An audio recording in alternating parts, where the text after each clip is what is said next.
Welcome back to Bar Girl Baddies. Today's story is going to hit different because it's not about a young guy chasing thrills or a midlife crisis romance that went sideways. This one's about retirement, about a man who did everything right for decades, saved his money, played by the rules, and then watched it all disappear in less than 2 years under the Thai sun. His name is Graham Foster. He's 58 years old, from Vancouver, Canada, and when he sent us his story, he was living in a hostel dormitory in Chiang Mai, trying to figure out how he was going to afford a flight back to a country he swore he'd never return to. Graham thought he'd found paradise, thought he'd cracked the code that so many other Western men had figured out before him. Retire early, stretch that pension, live like a king where the dollar goes further and the weather doesn't freeze your bones 6 months a year. But somewhere between the beach sunsets and the beautiful woman who called him darling, Graham lost more than his savings. He lost himself. Before we get into it, drop a comment and let us know where you're watching from. If you've got a story like Graham's, or if you know someone who does, share it below. And if this resonates with you at all, if you've ever thought about chasing a dream abroad or wondered what could go wrong, hit that like button and subscribe. Because stories like Graham's, they don't get told enough, and they need to be heard. Here's what Graham sent us. I need you to understand something right from the start. I wasn't some idiot. I wasn't reckless. I worked for Vancouver's transit system for 34 years, started as a bus driver when I was 24, worked my way up to supervisor, managed routes and schedules and people. I was reliable, punctual, the kind of guy who showed up even when I was sick because that's what you did. I had a pension coming, a decent buyout package when they offered early retirement in 2023, and I'd saved 420,000 Canadian dollars over 3 decades of living small and spending careful. But you know what I didn't have? A reason to stay. My marriage ended when I was 52. No dramatic blow-up, no affair, just 2 people who'd run out of things to say to each other. Laura got the house in Burnaby. I got a basement suite in Surrey that smelled like mildew and somebody else's cooking. Our kids were grown by then. Michael was in Toronto doing something with tech that I never fully understood. Sarah was in Montreal, married, pregnant with her second. They called on birthdays and Christmas, mostly texted. I love you, Dad, hope you're good, talk soon, that kind of thing. I was invisible. That's the word that kept coming to me during those last few years before I left. I'd go to work, manage my routes, come home to that basement suite, microwave some dinner, watch Netflix until I fell asleep on the couch. Wake up and do it again. The Canadian winter felt longer every year. That heavy grey sky from November to March, the darkness at 4 in the afternoon, the cold that got into your joints and stayed there. I'd look out my little ground level window at the rain and think, is this it? Is this what I worked my whole life for? Then the pandemic hit and everything stopped. I was home for months, stuck in that basement suite, doing video meetings, watching the world fall apart on the news. And that's when I found the videos. You know the ones I'm talking about. YouTube channels with titles like Living in Paradise for $500 a month and Why I'll Never Go Back to the West. Western guys, mostly older, sitting in these gorgeous apartments with views of beaches or mountains, cold beers sweating in the tropical heat, talking about how they'd figured it out, how you could retire in Southeast Asia, particularly Thailand, and live better than you ever did back home for a fraction of the cost. I watched hundreds of those videos. I'm talking hours every night. Guys showing their condos, these modern places with pools and gyms, costing what I was paying for my basement cave. Street food for $2. Beaches. Sunshine every day. And the women. They didn't say it outright, but you could see it in the backgrounds of the videos, in the casual mentions. These older Western men with younger Thai girlfriends who seemed genuinely happy, genuinely affectionate. Not like the women back home who looked right through guys like me. I started doing research, serious research. I joined expat forums, Facebook groups for retirees in Thailand, talked to visa agents. I learned about retirement visas, about the requirement to have 800,000 baht in a Thai bank account, which worked out to about 30,000 Canadian dollars. I had that 14 times over. I learned about cost of living, about healthcare, about the expat communities in different cities. Chiang Mai seemed popular with the digital nomad crowd. Hua Hin was supposed to be quieter, more refined. Bangkok was expensive and chaotic. But Pattaya kept coming up. Pattaya had everything. Beach life, Huge expat community, affordable, active nightlife, easy access to Bangkok if you needed it. Sure, it had a reputation, but the guys in the forums said that was overblown. Said if you avoided the obvious tourist traps and bar scene, it was actually a great place to retire. Family friendly even, down in Jomtien area. I ran the numbers over and over. My pension would be about 2,500 Canadian a month once I turned 60. The early retirement package was a lump sum of 160,000. Combined with my savings, I'd have 420,000 to work with. In Vancouver, that was nothing. Basement suites were running 2,000 a month. A decent one-bedroom apartment was 2,500, 3,000. My money would be gone in a decade, maybe less with inflation. I'd be 70 and broke. But in Thailand, the forums said you could live comfortably on 40,000 baht a month. That was about 1,500 Canadian. Nice condo, food, entertainment, healthcare, everything. My pension alone would cover it with money left over. My savings could sit there, grow, be my safety net. I could actually live instead of just surviving. My kids thought I was losing my mind when I told them. Sarah video called me, her face all concerned. Dad, you don't speak Thai. You don't know anyone there. What if something happens? What if you get sick? Michael was more blunt. He said it sounded like a midlife crisis and I should maybe talk to someone before making any big decisions. They meant well. I know they did. But they had their own lives, their own families. They didn't understand what it felt like to be 58, alone, staring down 20 more years of grey skies and basement suites and nobody to come home to. I bought a one-way ticket for November 2023, landed at Suvarnabhumi Airport on a Tuesday morning, and I swear to God, the moment I stepped out of that airport into the Bangkok heat, something in my chest loosened. It was like 34 years of tension just evaporated. The humidity hit me like a warm, wet blanket. But it wasn't oppressive. It was alive. The smell of exhaust and street food and flowers and humanity all mixed together. The chaos of taxis and buses and people shouting in Thai. I was overwhelmed and exhilarated and terrified all at once. I took a bus to Pattaya, 2.5 hours through Thai countryside, little villages and 7-Elevens and Buddhist temples with their golden spires catching the sun. Pattaya appeared like a hallucination, high-rise condos crowding the coastline, beach road packed with motorbikes and BART buses, neon signs in English and Russian and Chinese and Thai. It was tacky and vibrant and completely foreign, and I loved it immediately. I'd booked a serviced apartment through Airbnb for the first month. Small studio in Jomtien, about 10 minutes from the beach, 18,000 baht a month, 670 Canadian dollars. It had air conditioning, a little kitchenette, a balcony overlooking the pool. It was smaller than my basement suite and somehow felt twice as big, maybe because of the light.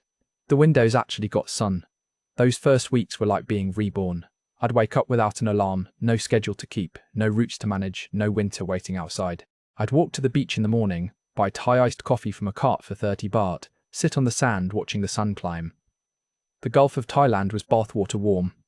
I started swimming every morning. Started going to the gym in my building. Started eating street food. Pad Thai and som tam and grilled chicken with sticky rice. Meals that cost 60, 80 baht. $2 or $3 Canadian. I felt noticed again. Vendors would smile, try out their English, ask where I was from. Canada. Oh, very cold. You like Thailand? Yes, I'd say. I love Thailand. And I meant it. I started hanging around a beach bar near my condo. Nothing fancy, just plastic chairs and tables on the sand, cold Chang beer for 60 baht. German guy named Klaus who owned it. He'd been in Pattaya 15 years, married to a Thai woman, had 2 kids. Seemed happy, seemed normal. Other expats would drift in and out. Australians, Brits, Americans, Scandinavians, all of us running from something or towards something, or maybe just existing in the space between. That's where I met Nok. She worked there, serving drinks, chatting with customers. She was 34, from somewhere up in Isan. Spoke decent English with that Thai accent that made everything sound melodic. She wasn't stunning in that Instagram model way. She was pretty in a real way. Warm smile, kind eyes, curves in the right places.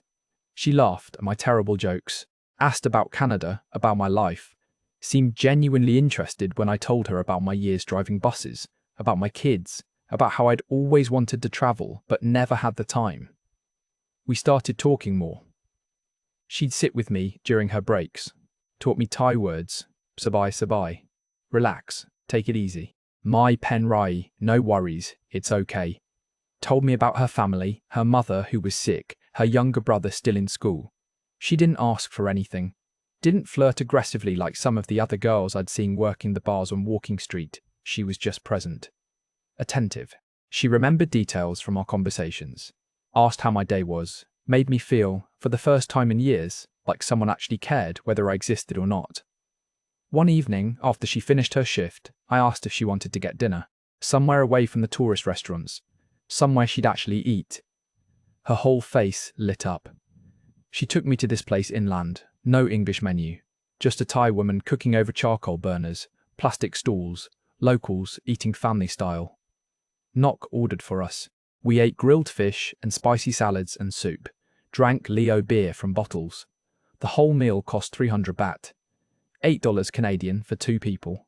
She held my hand walking back, just slipped her hand into mine like it was the most natural thing in the world. I can't even tell you the last time someone had held my hand.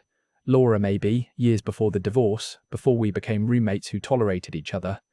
We started spending more time together. She'd come by my apartment after work. We'd watch movies with Thai subtitles, her explaining cultural things I didn't understand. She started staying over, started keeping clothes in my closet, toothbrush in my bathroom, started cooking me breakfast. These Thai rice soups or omelettes with fish sauce that I'd never have ordered, but somehow tasted perfect when she made them. I knew what people would think, knew what my kids would think if they could see me. Older white guy with younger Thai woman, tale as old as time, right? But it didn't feel like that from the inside. It felt like someone finally saw me. Like I mattered. Like after 58 years of being reliable and invisible and doing the right thing, maybe I deserved to feel young and wanted and alive. There were small things that should have registered. The way she'd always pay attention when I mentioned money, how she'd go quiet when other expats and their Thai girlfriends were around, like she was assessing, comparing. How she'd get evasive when I asked about her past relationships or her family in detail. But I didn't want to see those things. I wanted to believe this was real, that she loved me for me, not for the baht signs in my bank account. One night, maybe 3 months in, we were lying in bed in the dark, her head on my chest, the air conditioner humming. She said quietly, "My mother very sick. Need money for hospital." I could feel her tension, waiting for my response. "How much?" I asked. She said 80,000 baht. That was about 3,000 Canadian. A lot for her. Not much for me, not compared to what I had saved. I transferred it the next morning. She cried, said I was good man, best man. Promised she'd pay me back when she could. She never did. But I told myself it didn't matter. You don't help people because you expect something back. You help because you can, because it's the right thing to do. Looking back now, from this hostel bed in Chiang Mai with about 4,000 Canadian dollars to my name, I can see exactly when I started losing myself.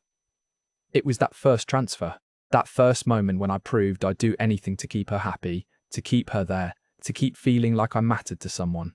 But back then, in that golden honeymoon phase where everything still felt possible and the Thai sun made everything look beautiful and forgiving, I had no idea I was already falling. I just thought I'd finally figured out how to live. I thought I'd found home. By May of 2024, I'd been in Thailand for 6 months, and my old life in Vancouver felt like something that had happened to someone else. I stopped checking Canadian news, stopped looking at real estate listings back home, that depressing habit I'd had of browsing houses I'd never afford. I stopped setting alarms. My days had found their own rhythm, and it was a rhythm that felt right, in a way nothing had felt right in years. I'd wake up around 9, later than I'd woken up in my entire adult life. Nok would already be awake, usually in the kitchen area making coffee Thai style, strong and sweet with condensed milk. We'd moved to a nicer place by then. Still in Jomtien, but up in Pratumnak, the hillside area between Jomtien and Pattaya with better views, quieter streets. 2-bedroom condo, big balcony overlooking the bay, pool and gym in the building. 28,000 baht a month. 1,000 Canadian. Back home that would have got me a parking spot. The upgrade wasn't really for me. I'd been fine in the studio, but Nok had started hinting that she felt cramped. that it would be nice to have space for her things, maybe a place where her family could visit. And I wanted her to be comfortable. Wanted her to feel like this was her home too, not just some guy's apartment she was crashing in. So I signed a year lease, paid 3 months up front like they required. 84,000 baht gone just like that, but it felt like an investment in us. In the future, we were building. Our routine was comfortable. After coffee, I'd head down to the gym. I'd actually been working out consistently for the first time since my 20s. Lost some of the weight I'd been carrying. Felt stronger. Then I'd shower, walk down the hill to this Swedish bakery that made proper bread and pastries, get a sandwich, and sit there reading news on my phone. International stuff mostly. The world back home felt distant and irrelevant. Afternoons I'd spend at the beach or at one of the bar complexes, not the crazy ones on Walking Street, just the neighbourhood places where expats gathered to drink beer and complain about their home countries and pretend we'd all figured out some secret the people back home were too stupid to understand. Klaus's place was still my regular spot. He'd expanded, added more tables, hired another girl to help during busy season. Business was good. Everyone's business seemed good. I'd drink 3 big changs usually, sometimes 4. Started around 2 in the afternoon, pace myself, nothing crazy. Just enough to maintain that pleasant buzz that made the heat feel manageable and the conversations feel meaningful. The guys I drank with were a rotating cast. Some had been there for years, some were there for a few months.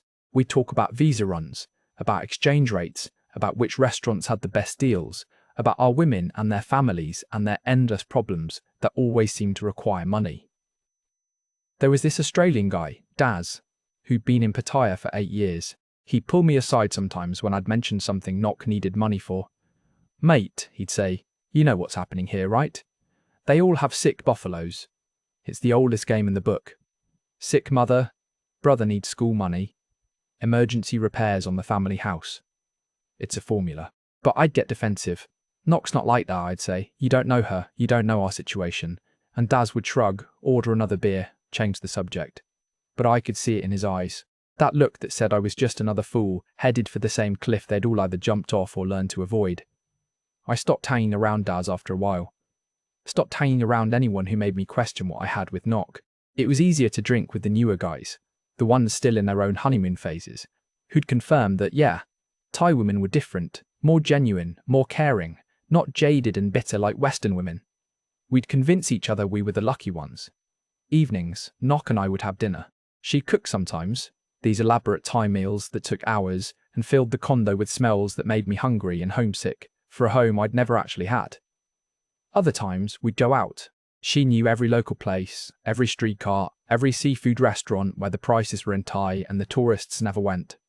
We'd eat and talk, and she'd translate signs for me, teach me more words, laugh when I butchered the tones. She'd started calling me darling in public. "Darling, you want more rice? Darling, too spicy?" It made me feel claimed, wanted. Like I belonged to someone. But the money requests had become regular. That first 80,000 for her mother's hospital, that was just the beginning. There was always something. Her motorcycle got hit by a car and needed repairs. 40,000 baht. Her brother needed money for university fees. 60,000. The family house needed a new roof before rainy season. 70,000. A cousin had borrowed money from a loan shark and the interest was getting dangerous. 100,000. Each time, she'd come to me crying or stressed, apologizing for asking, saying she had no one else, her family was poor, she didn't want to burden me, but she didn't know what to do. And each time, I'd transfer the money, sometimes from my Thai account, sometimes converting from Canadian dollars. I kept a rough tally in my head at first. 80 here, 40 there, 60, 70, 100. But after a while, I stopped counting. What did it matter? I had plenty. The money was supposed to be for living, for being happy, and helping Nock made me happy. Made me feel needed. Made me feel like a good man. Besides, she was so grateful. She'd thank me with tears in her eyes, hold me tight, tell me I was the best man she'd ever known, that she didn't know what she'd do without me. That feeling of being someone's hero, someone's salvation. It was intoxicating. More intoxicating than the beer. More powerful than anything I'd felt in my marriage, or my decades of work, or my careful, small life back in Canada. I talked to Sarah once during this period. She video called me on a Sunday, which was Saturday night for her in Montreal. She was in her kitchen, pregnant belly visible even through the screen. "Hey Dad, just checking in. Haven't heard from you in a while." I showed her the view from my balcony, the sunset over the Gulf, the palm trees, the pool below lit up turquoise. "It's beautiful," she said, but she didn't sound convinced. "Are you okay? You look different." I told her I was great, best I'd been in years. Lost weight, working out, eating well. She asked if I'd made friends. "Yeah," I said, "good group of guys." She asked if I was seeing anyone. I hesitated. "There's someone," I said. "Her name's Nok. She's Thai." Sarah's face did this thing, this flicker of concern she tried to hide. "That's great, Dad. Just be careful, okay? Make sure you're taking care of yourself. We should talk more often." And I said, "Yeah, definitely, we will." But we didn't. I let her calls go to voicemail after that. It was easier than explaining. Easier than seeing that look. My drinking had increased without me really noticing. 3 big changs became 4, became 5. I'd started keeping a bottle of Sangsom whiskey in the condo. Cheap Thai rum that tasted like kerosene but cost 150 baht and did the job. Nok would make me cocktails with it, mixed with Coke and lime. We'd sit on the balcony at night, drinking and watching the city lights, and everything would feel soft and manageable and far away from anything that could hurt me. The days blurred together. Same routine, same drinks, same conversations with the same guys about the same topics. But I didn't mind. Routine meant stability. Routine meant I'd figured it out. I wasn't like the broke expats I'd see sometimes, the ones who'd clearly run out of money, teaching English illegally or doing visa runs to Cambodia every month because they couldn't afford the proper retirement visa. I had my shit together. I had savings. I had a plan. Except my plan was evaporating and I was too drunk or too in love or too desperate to see it. When my retirement visa came up for renewal in April, I realised I had a problem. The requirement was 800,000 baht sitting in a Thai bank account for at least 2 months before renewal. I checked my Casacorn bank account online, 520,000 baht. I'd spent down almost 300,000 without even noticing. The transfers to Nok, the upgraded condo, the eating out, the drinking, the visa agent fees, the random expenses that seemed small individually but added up. I didn't have enough for the retirement visa anymore. My visa agent, this efficient Thai woman named Ploy, who worked out of a small office near Second Road, laid out my options. I could transfer more money from Canada to get the balance up, but it had to season in the account for 2 months. Or I could do border runs, leave Thailand every month or 2 on a tourist visa, pay an agent to handle it. It was less stable, less legal technically, but lots of guys did it. 8,000 baht per run. I chose the border runs. Told myself I'd build my Thai account back up, that it was temporary, that I'd get back on track for the proper visa next year. Ploy drove me to the Cambodia border at Aranyaprathat. We left at 4 in the morning, her small Toyota packed with 6 other foreigners all doing the same thing. Took about 3 hours to get there. The border was chaos, touts and money changers, and guys selling cigarettes and locals crossing for work. We handed our passports to Ploy, waited in a cafe while she processed everything, got our stamps. Exit Thailand. Enter Cambodia. Turn around. Exit Cambodia. Enter Thailand. New tourist visa, good for 60 days. We were back in Pattaya by mid-afternoon. 8,000 bahts poorer, but legal for another 2 months. I did that run 3 times over the next few months. Each time telling myself it was temporary. Each time feeling a little more like a fraud, a little more like I hadn't actually figured anything out at all. My Canadian bank account was shrinking too. I'd check it less frequently because I didn't want to see the numbers.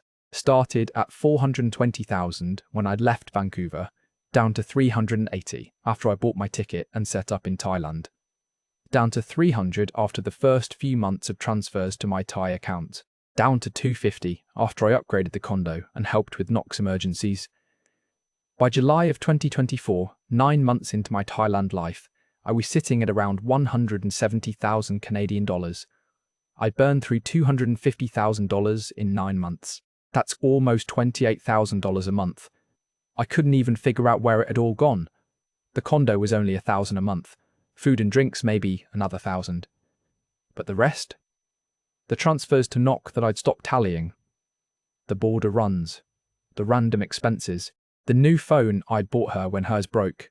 The gold necklace for her birthday, the money for her family's emergencies that never seemed to end. The math was there if I wanted to see it. But I didn't want to see it. Because seeing it meant acknowledging that I was failing, that the guys like Daz had been right, that I wasn't special, that this wasn't a real relationship built on love, that I was just another lonely old foreign guy getting bled dry by a woman who saw a walking ATM instead of a person. I found the photo on a Wednesday afternoon. Nock had left her phone on the bathroom counter while she showered.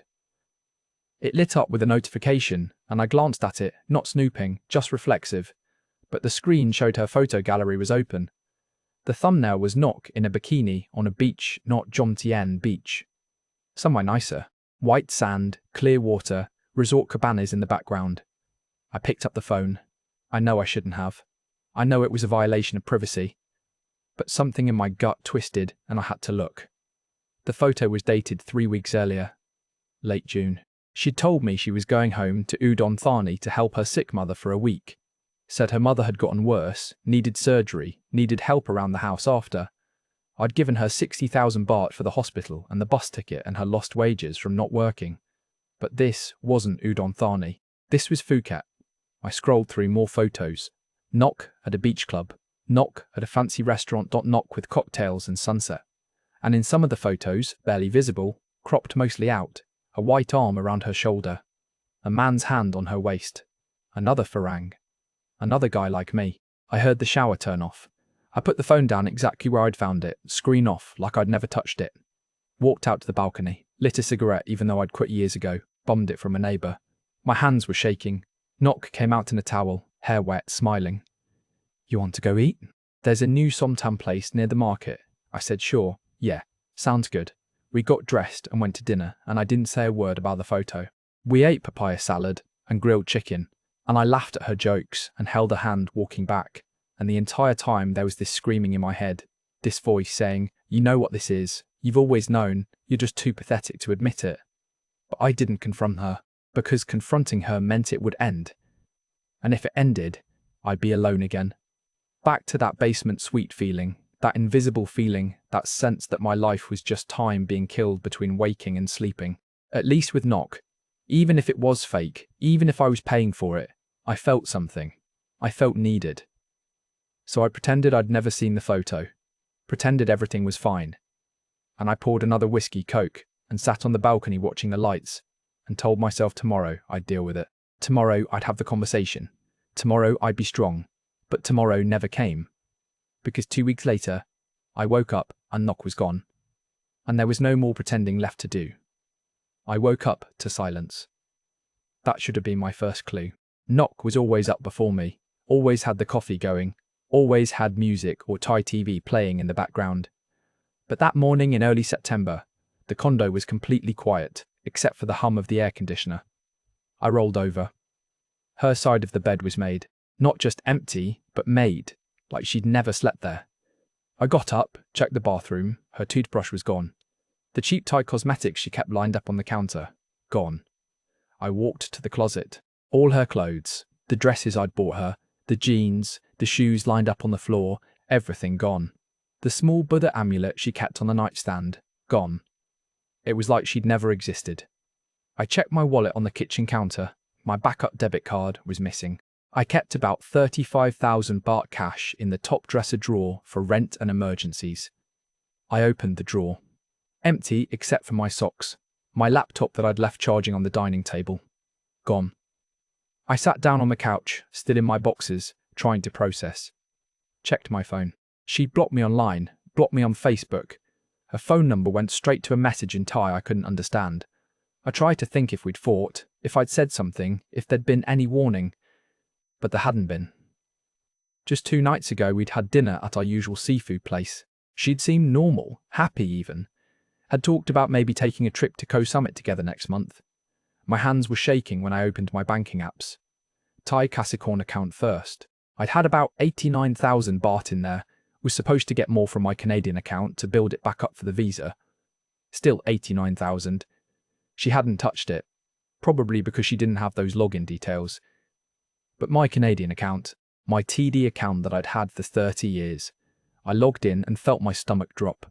$31,000. down from 170,000 the last time I'd checked a month ago.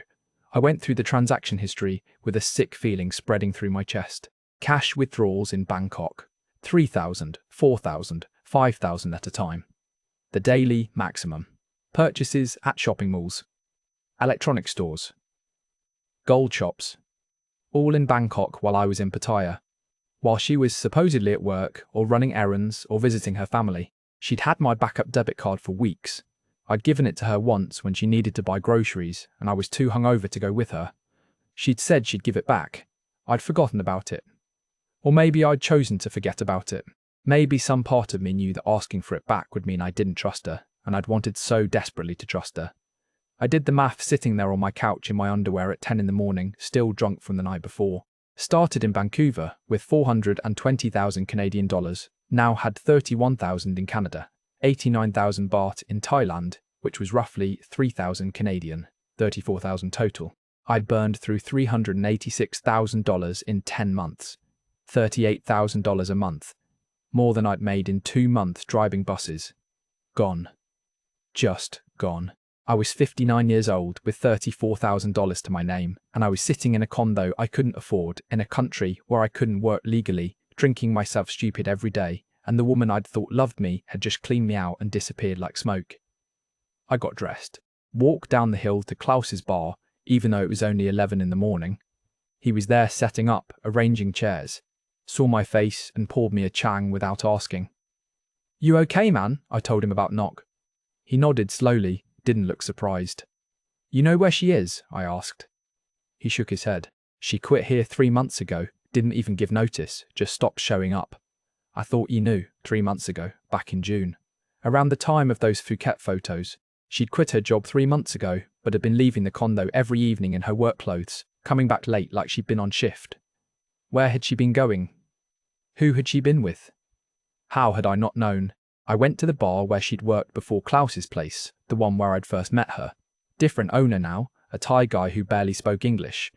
I showed him her photo on my phone, the few pictures I had that she hadn't made me delete. "You know her?" He squinted at the screen, shrugged. "Maybe. Many girls work here." I asked when she'd worked there. He shrugged again. "Maybe last year, maybe before. She stopped, long time." I asked if he knew where she was from, where her family lived. He shook his head. "Don't know. Girls come, girls go. Sorry."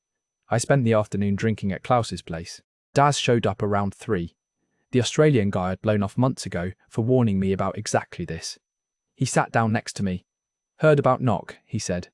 "I'm sorry, mate, really." I didn't say anything, just stared at my beer. He ordered one for himself, sat quiet for a minute. Then he said, "You want to know the truth?" I looked at him. She was running the same game on at least 3 other guys that I know of, maybe more. Had a German fellow up in Naklua, Swedish guy in Bang Saray, and some American teacher in Bangkok, all of you thinking you were the only one, all of you sending money. I felt something crack inside my chest. "You knew?" He nodded. "Everyone knew, mate. It's a small community here. We see things. I tried to tell you, but you didn't want to hear it. Nobody ever does. We all learn the hard way. Some of us just learn more expensive lessons than others." "How much did I pay for mine?" I asked. He looked at me with something like pity. "How much you got left?" I told him. He whistled low. "That's rough, mate. That's really rough. But at least you still got something. Some guys I know went completely broke, ended up sleeping on beaches or getting deported. At least you can still get out." Could I, though? I ran the numbers. A flight back to Vancouver was about 1,500 Canadian. Moving costs, first month's rent somewhere, damage deposit. I'd need at least 5,000 to get back and set up even in the cheapest situation. That would leave me with maybe $29,000. Not enough to rent in Vancouver long term. Definitely not enough to buy anything. I'd be on old age security eventually, but that didn't kick in until 65, 6 more years. My Canada pension plan would start at 60, but at a reduced rate, maybe $1,200 a month. Not enough to live in Vancouver. I couldn't afford to stay in Thailand without a proper visa. Couldn't afford to keep doing border runs at 8,000 baht every 2 months. Couldn't afford this condo at 28,000 a month. But I also couldn't afford to go home. I was trapped in this weird limbo where both options were impossible. I got properly drunk that night. Not the pleasant buzz I'd been maintaining for months, but falling down drunk, crying in the bathroom drunk. Klaus had to help me walk back to my condo. Put me in bed, left water on the nightstand. "You'll be all right," he said. "It doesn't feel like it now, but you will. Everyone survives this, you will too." But I didn't feel like I'd survive. I felt like I was drowning. Like I'd jumped off a cliff thinking I could fly, and was just now realizing I was falling. The next week was a blur. I'd wake up hungover, drink to kill the hangover, pass out in the afternoon, wake up at night disoriented and sick, stop going to the gym, stopped eating properly, just instant noodles and whatever I could get from 7-Eleven. My lease was up in 2 weeks, and I couldn't afford to renew. Started looking at cheaper places. Studios in the back streets for $12,000, $10,000, $8,000. Got cheaper the further you got from the beach. The older the building, the smaller the room. I ended up in a place for 6,000 baht a month, 40 minutes from the beach on the back of Soi Bua Hao. One room, bathroom so small you had to stand in the shower to use the toilet, no kitchen, just a hot plate. Window looked out at another building 3 feet away.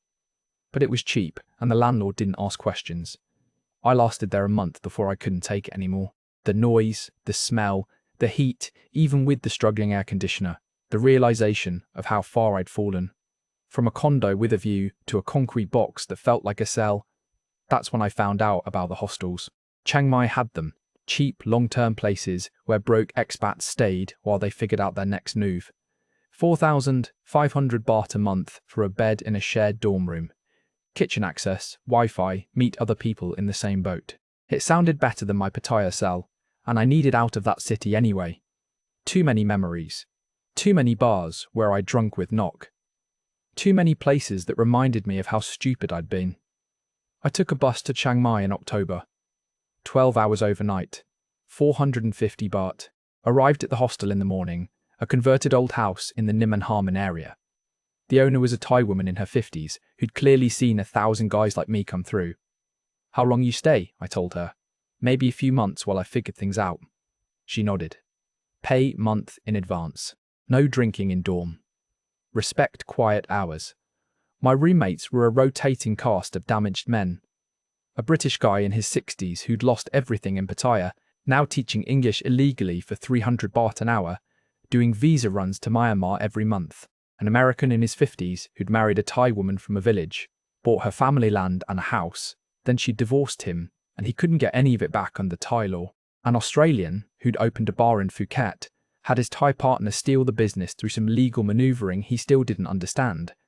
All of us broke. All of us too ashamed to go home.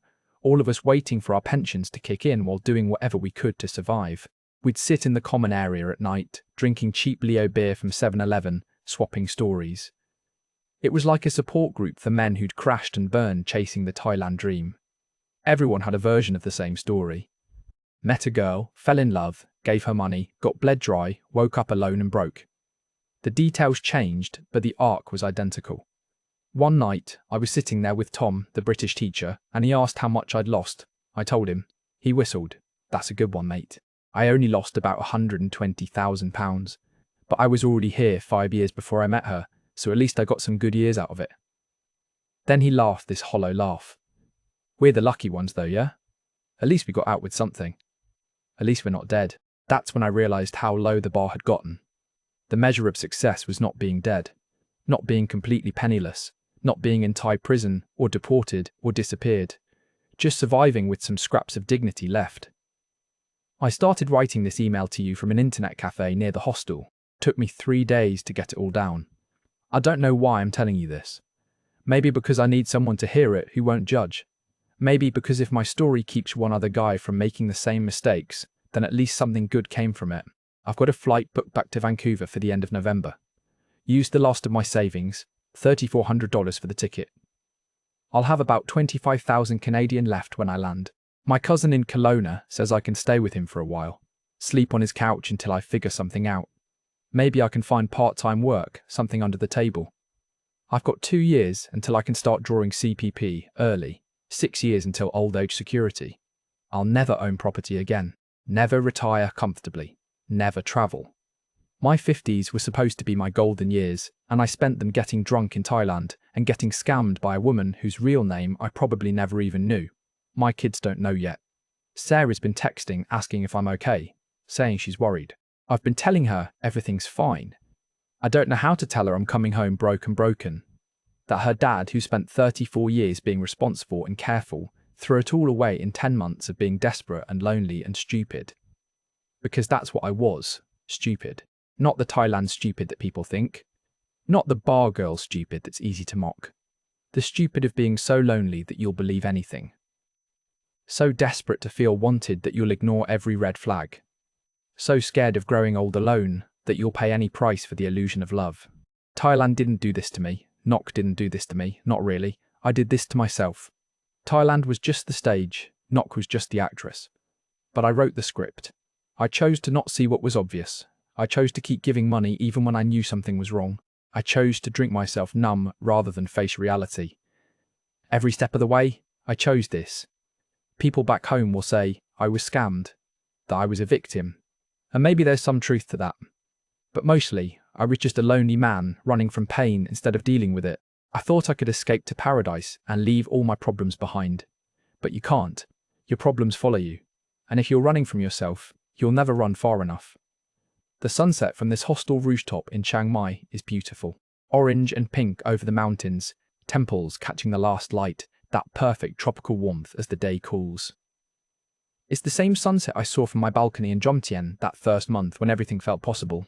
When I felt young and alive and like I'd finally figured out the secret to happiness. The sunset hasn't changed. Thailand hasn't changed. I'm the one who's different now. Sober for the first time in months. Clear-headed. Awake. And what I see isn't paradise. It's just a place. Beautiful, complicated, indifferent to the broken foreign men drinking themselves to death in its cheap hostels and expensive condos. I leave in 6 weeks. I'm scared. Ashamed. Sad for the time I wasted and the money I burned and the future I destroyed. But I'm also, strangely, grateful because I'm awake now. I know who I am. I know what I was running from. And I know that no amount of sunshine or cheap beer or beautiful women will fix what's broken inside you. That work is harder. That work requires staying, facing yourself, building something real instead of chasing fantasies. If you're reading this and you're thinking about retiring to Thailand, I'm not going to tell you not to. It can work. I've met guys who've made it work, who've found real relationships, who've built real lives. But they weren't running from anything. They were running towards something. They came here with their eyes open, with boundaries, with sobriety, with enough self-knowledge to recognize the difference between love and transaction. I didn't have any of that. I came here desperate and I got exactly what desperate men get. An expensive lesson in who they really are. I hope someone learns from my mistakes. I hope my $39,000 a month lesson can save someone else from making the same one. But I know it probably won't.